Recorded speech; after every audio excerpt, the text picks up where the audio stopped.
जंगल का रहस्य। गहरे जंगलों में एक रहस्यमयी जगह थी जिसे गांव वाले खालवन के नाम से जानते थे। कहते हैं जो भी वहां गया कभी वापस नहीं लौटा, लेकिन आधुनिक समय में इन कहानियों को अंधविश्वास मान लिया गया था। राहुल और उसका दोस्त करण एडवेंचर के दीवाने थे। उन्हें अजीब और अनसुनी जगहों की खोज करना पसंद था।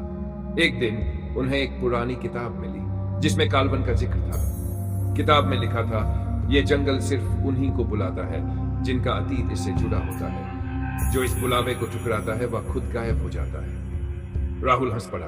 अरे ये सब कहानियां हैं। लेकिन करण के दादा का चेहरा अचानक गंभीर हो गया। बेटा, वहां मत जाना।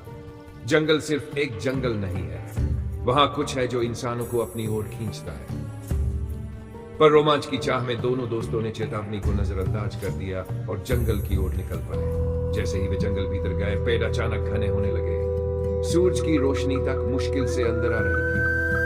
हर कदम पर अजीब सी सरसराहट, जैसे कोई पीछे चल रहा हो। अचानक करण ने एक पुराना मंदिर देखा जो जंगली लताओं से ढका हुआ था।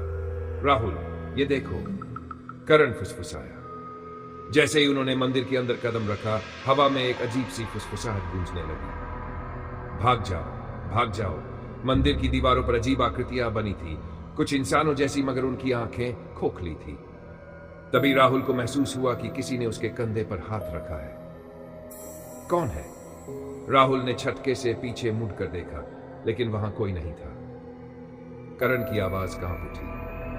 राहुल, हमें वापस चलना चाहिए, कुछ सही नहीं लग रहा। लेकिन तभी दूर एक परछाई हिली। एक औरत सफेद कपड़ों में, मगर उसका चेहरा धुंधला था।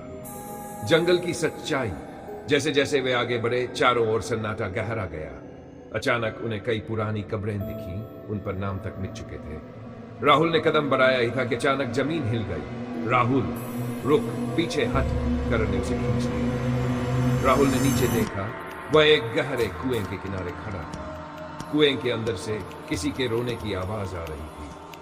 करण ने मोबाइल की टॉर्च जलाकर झांका और ठिठक गया। राहुल, यहां हड्डियां हैं, बहुत सारी हड्डियां। राहुल की धड़कनें तेज हो गई। उसी वक्त पीछे से एक भारी आवाज गूंजी, तुम यहां क्यों आए हो? दोनों ने झटके से पीछे देखा। वही सफेद साया उनके सामने खड़ा था, लेकिन इस बार उसका चेहरा साफ दिख रहा था। आधी जली हुई चमड़ी, गहरी लाल आंखें और टेढ़ा मुंह। सच का खुलासा।